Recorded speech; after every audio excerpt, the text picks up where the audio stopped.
श्री शिवाय नमस्तुभ्यम। 17 सितंबर 2024 से 2 अक्टूबर तक इस साल साद्र पक्ष की पूर्णिमा तिथियां रहेंगी। पूज्य गुरुजी कहते हैं कि किसी कारण से ऐसा लगे कि जीवन में वंश में वृद्धि नहीं, पुत्र की प्राप्ति नहीं है, तो इसके पीछे भारी कारण होता है, क्योंकि पितृ दोष लगा हुआ है और बच्चों के विवाह की में अड़चन हो रही है, परिवार में कलह कलेश है, तो भी इसके पीछे पितृ दोष कहा जाता है। इन सरल से उपायों को करने से आप इस पितृ दोष अर्थात साद्र पक्ष में पितृ दोष से मुक्ति पा सकते हैं। कहा जाता है कि 16 दिन तक हमारे पितृ देव हमारे घर में आसपास वास करते हैं, हमारे परिवार में रहने आते हैं और हमारे द्वारा दिया गया दान पुण्य और विशेष तौर पर उनके नाम पर किया गया दर्पण इत्यादि उन्हें प्राप्त होता है और वह तृप्त होकर 16 दिन बाद पितृ अमावस्या के दिन हम सभी को आशीर्वाद देकर अपने लोक की ओर गमन करते हैं।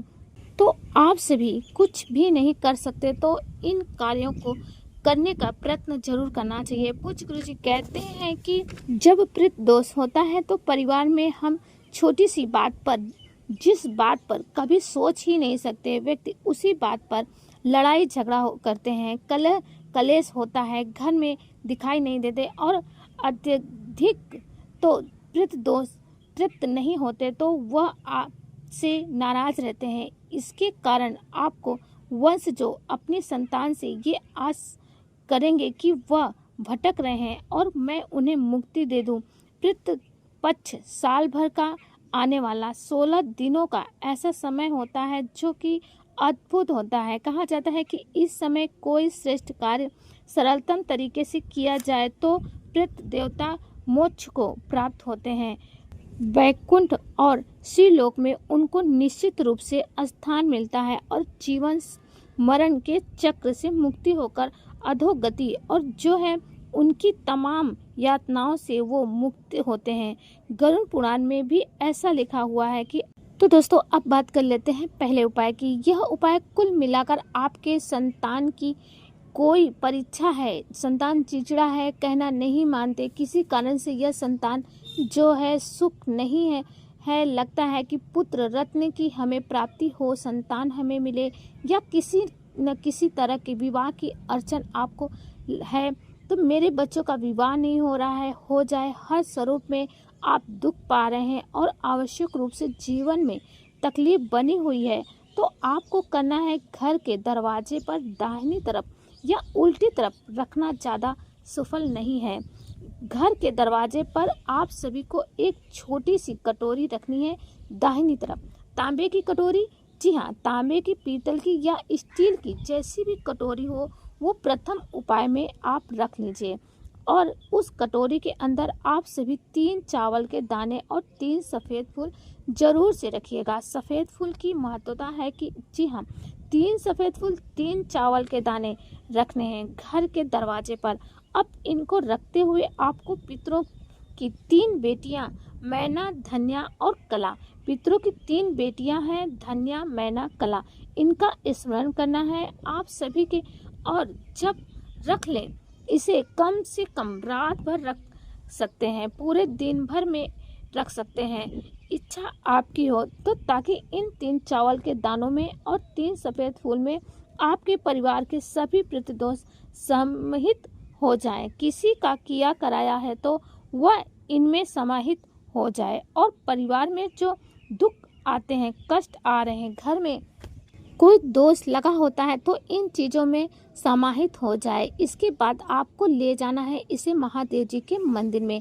अब मैना, धन्या और कला का नाम स्मरण करते हुए आपको नंदी महाराज को स्पर्श करा के माता अशोक सुंदरी के स्थान पर जिस व्यक्ति की निवृत्त कर रहे हैं, जैसे आप संतान प्राप्ति के लिए या संतान की लंबी उम्र, कर्ज इत्यादि के लिए कर रहे हैं, कुल मिलाकर जिस भी वजह से परेशान है उसका आप नाम जरूर लीजिएगा, बोलिएगा जरूर। नंदी जी को स्पर्श करा के माता अशोक सुंदरी के स्थान पर इन्हें समर्पित कर देना है। कितना सरल उपाय है, कोई पैसा समय नहीं लगना है। दीपक लगा सकते हैं, जल चढ़ा सकते हैं शिवलिंग पर, परंतु सभी चीज़ें जो हैं विशेष नाम लेकर कीजिएगा, लाभ जरूर मिलेगा। अब बात करते हैं दूसरे सरल से उपाय की, जैसे कि इस बार बहुत सारे दुर्लभ और सर्वश्रेष्ठ दिन बन रहे हैं जो कि अपने आप में भाग्य की रेखाओं को प्रबल करने के लिए हो रहे हैं।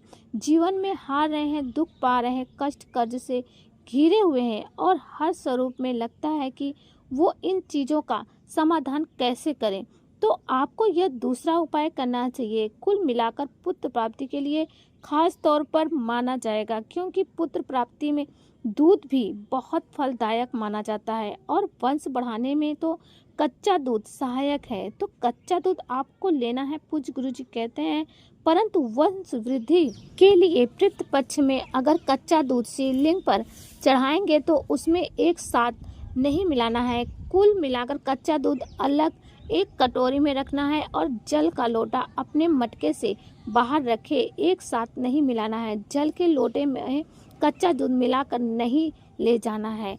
ओम सर्वप्रीत देवाय नमो नमः कहते हुए नियम बांध लीजिए कि कम से कम 16 दिनों में कभी भी किसी भी दिन, चाहे तो किसी भी दिन करें। नियम से 16 दिन लगातार घर पर करें, शिव मंदिर में करें, इच्छा आपकी, परंतु सबसे पहले दीपक लगाएं और उसके बाद शिवलिंग पे कच्चा दूध आपको चढ़ाना है। ओम सर्व प्रीत देवाय नमः का जाप करते रहना है या श्री शिवाय नमस्तुभ्यम का जाप करिए। मनोकामना कहीं की हो, कुछ रत्न की प्राप्ति होती है, प्रार्थना करनी है कि हे प्रभु मैं हार रहा हूँ, दुख पा रहा हूँ। ऐसे में पहले कच्चा दूध चढ़ाएं, उसके बाद जल चढ़ाने शुरू करें। ऐसे ही 16 दिन लगातार करें। आप अपनी इच्छा से करते हैं तो सभी कामना जरूर पूरी होगी, आपकी सभी इच्छाएं पूरी होंगी। आपकी जो इच्छा है वो उपाय आप कर सकते हैं, इच्छा आपकी है, दोनों उपाय सर्वश्रेष्ठ हैं। आप लगातार 5-6 दिन तक लगातार इन उपायों को जरूर करें, खाली हाथ कभी भी आप नहीं रह जाएंगे, इसका लाभ आपको जरूर से जरूर मिलेगा। तो दोस्तों बात हो गई 2 उपाय की, अब बात कर लेते हैं तीसरे उपाय की बात कर लेते हैं। जैसा कि आप जानते हैं कि यह पितृ पक्ष में किसी भी दिन किए जाने वाला है। ये उपाय 16 दिन तक कर सकते हैं। इच्छा शक्ति सामर्थ्य आपकी है, 16 दिनों में चमत्कार आएगा, इस बात की गारंटी है। जिस दिन आपके पितरों की तिथि हो उस दिन आप सभी कोशिश करें कि आवश्यक आप अपने पितरों के निमित्त जब उपाय कार्य करते हैं तब आप तो संतान सुख के लिए दीप प्रज्वलित करना है, अन्न का दान, जल का दान करना है, वस्त्र का दान करना है, गौ दान जो आपसे बन पड़े करने का प्रयत्न कर सकते हैं। इन दिनों पितरों का निमित्त दिन होता है, ब्राह्मणों को अन्न दान कर सकते। पितृ देवता अगर बिगड़ते हैं तो कम से कम ये उपाय किसी न किसी दिन कराएं। साथ ही साथ यह उपाय का तो आप नियम बांध लीजिए कि परिवार में बहुत सारी परेशानियां आ रही हैं, नौकरी लगी नहीं है, पितृ देवता नाराज है, भारी लक्षण अवस्था में कहे गए हैं। ऐसे में पितृ पक्ष में आपको एक चावल का दाना, 1 लोटा जल आपको रसोई घर में रात में भर कर रख देना है। जैसे आज रात को जल का लोटा भरना है रसोई में, उसके ऊपर 1 प्लेट रखनी है और उसके ऊपर 1 चावल का दाना रख देना है और 1 लंबी बत्ती का दीपक रख लेना है। दीपक मुख दक्षिण दिशा की ओर मुख करना है। इस तरह से अपने घर में रसोई में लगा देना है और मन ही मन कहना है कि मेरे पितरों का तारण हो। रसोई घर में 1 लोटा जल, उसके ऊपर प्लेट रखना है, उसपे चावल का 1 दाना और फिर 1 दीपक प्रज्वलित करना है लंबी बाती का। फिर सुबह उठते ही आपको जल दरवाजे पे छिड़क दीजिएगा और प्रत्येक महिला पुरुष उसको ये जो चावल का दाना है मेरे तृप्त हो, इस भावना से शिवलिंग पे समर्पित कर देना है। गुरुजी कहते हैं कि 16 दिनों में जो नियम बांध लेता है, 1 रसोई में दीपक लगाकर, 1 चावल का दाना, 1 जल का लोटा रखकर जो है पितृ देवता को स्मरण ध्यान करते हैं, उसका भाग्य खुल जाता है और पितृ देवता तृप्त होते हैं और आशीर्वाद अपने वंशजों को निश्चित ही देते हैं। करके देखिएगा जरूर। ये उपाय बहुत ही सरल और उत्तम है। बदलाव आएगा जरूर। निश्चित ही आपका दुख दूर होकर सुख की प्राप्ति होगी। आपने पितरों को मना लिया तो आपके भाग्य खुल जाएंगे, आप किस्मत चमक जाएगी। तो ये बहुत ही सरल सा उपाय है। कोई पैसा नहीं लगना, कोई समय नहीं लगना, आपको जरूर से जरूर करना चाहिए। तो दोस्तों, आप सभी को वीडियो समझ आ गया होगा। आप सभी से प्रार्थना है कि आपने अभी तक मेरे चैनल को सब्सक्राइब नहीं किया है तो प्लीज़ चैनल को सब्सक्राइब कर वीडियो को लाइक करें। कमेंट में श्री शिवाय नमस्तुभ्यम लिखना ना भूलें। महादेव जी आपकी सारी मनोकामनाओं को पूर्ण करें। श्री शिवाय नमस्तुभ्यम।